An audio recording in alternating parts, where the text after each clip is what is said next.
आप सबका भगवती चैनल में स्वागत है। आज हम आप लोग को स्कंद पुराण के अनुसार कार्तिक महात्म्य के में त्रयोदशी से लेकर दीपावली तक के उत्सव कृत का वर्णन सुना रही हूँ। सबसे पहले हम लोग भगवान विष्णु जी और माता लक्ष्मी जी को प्रणाम करती हूँ। लक्ष्मी सहित विष्णु जी को प्रणाम करने का मंत्र है श्री कृष्णाय वयम नमः, श्री कृष्णाय वयम नमः, श्री कृष्णाय वयम नमः।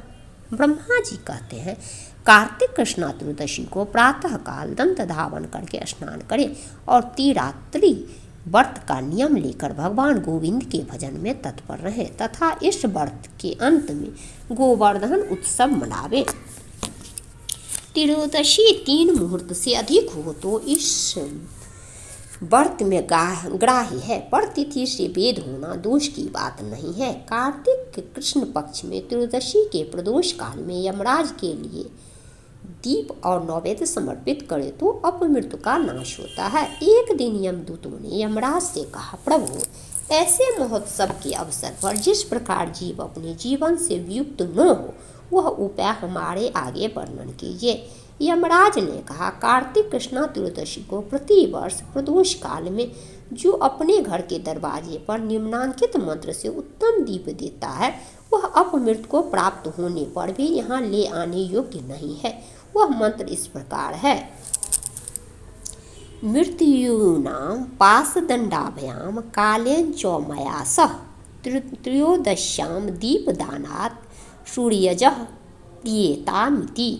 त्रयोदशी को दीपदान करने से मृत्यु, पास, दंड, काल और लक्ष्मी के साथ सूर्य नंदन यम प्रसन्न हो। इस मंत्र से जो अपने द्वार पर उत्सव में दीपदान करता है उसे अपमृत्यु का भय नहीं होता। दीपावली के पहले ही चतुर्दशी को तेल मात्र में लक्ष्मी, जल मात्र में गंगा निवास करती हैं। जो उस दिन प्रातः काल स्नान करता है वह यमलोक नहीं देखता। नरक का भय का नाश करने के लिए स्नान के बीच में अपामार्ग को मस्तक पर घुमावे। 3 बार मंत्र पढ़कर 3 ही बार घुमाना चाहिए। मंत्र इस प्रकार है, सीतालोष्ट समायुक्त सकंठ कदलान्वित हर पाप मपा मार्ग भ्राम्यमान पुनः पुनः। जोते हुए खेत के ढेले से युक्त और कंटक विशिष्ट पत्रों से सुशोभित अपामार्ग तुम बार बार घुमाए जाने पर मेरे पापों को हर लो। ऐसा कहकर अपने सिर पर अपामार्ग घुमावे।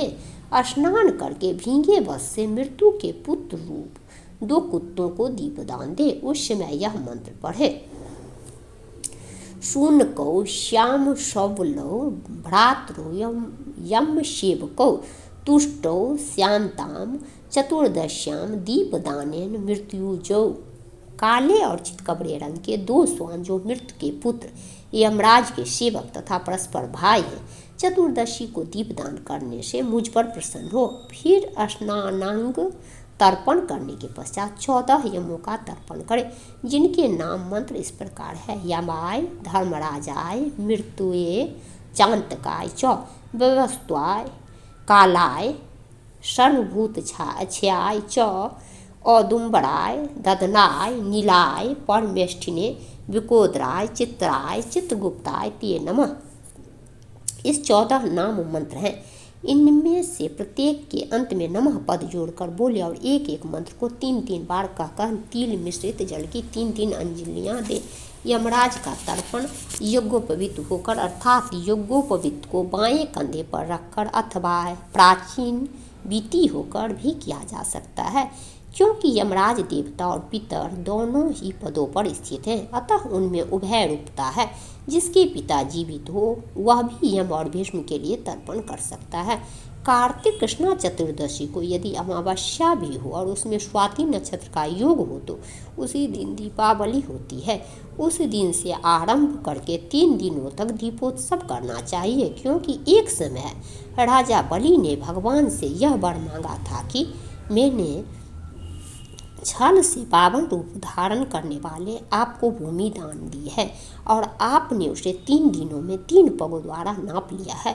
अतः आज से लेकर 3 दिनों तक प्रतिवर्ष पृथ्वी पर मेरा राज्य रहे। उस समय जो मनुष्य पृथ्वी पर दीप दान करे उनके घर में आपकी पत्नी लक्ष्मी स्थिर भाव से निवास करे। दैत्यराज बलि को भगवान विष्णु ने चतुर्दशी से लेकर 3 दिनों तक का राज दिया है, इसलिए इन 3 दिनों में यहाँ सर्वथा महोत्सव करना चाहिए। चतुर्दशी की रात्रि में देवी महारात्रि का प्रादुर्भाव हुआ, अतः शक्ति पूजा परायण पुरुषों को चतुर्दशी का उत्सव अवश्य करना चाहिए। भगवान सूर्य के तुला राशि में स्थित होने पर चतुर्दशी और अमावस्या की संध्या के समय मनुष्य हाथ में उल्का लेकर पितरों का मार्ग प्रदर्शन करावे। कार्तिक मास में चतुर्दशी आदि 3 तिथियां दीपदान आदि के कार्यों में ग्रहण करने योग्य है। यदि ये 3 तिथियां संगम काल से पहले ही समाप्त हो जा तो दीपदान आदि के कार्यों में इन्हें पूर्व तिथि से युक्त ही ग्रहण करना चाहिए। तदंतर अमावस्या के प्रातः काल स्नान करके भक्तिपूर्वक देवताओं और पितरों की पूजा और उन्हें प्रणाम करें। फिर दही दूध तथा घी आदि से पार्वन श्राद्ध करें। इस दिन बालकों और रोगियों के सिवा और किसी को दिन में भोजन नहीं करना चाहिए। प्रदोष के समय कल्याणमयी लक्ष्मी देवी का पूजन करें।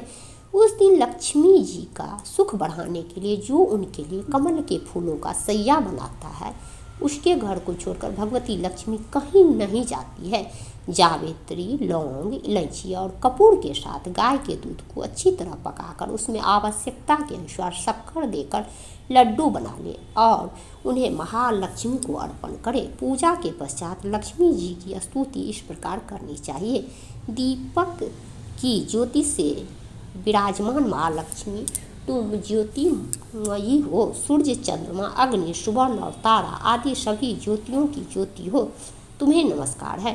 कार्तिक की दीपावली के पवित्र दिन को इस भूतल पर और गौओं के गोष्ठ में जो लक्ष्मी शोभा पाती है वे सदा मेरे लिए वरदायिनी हो।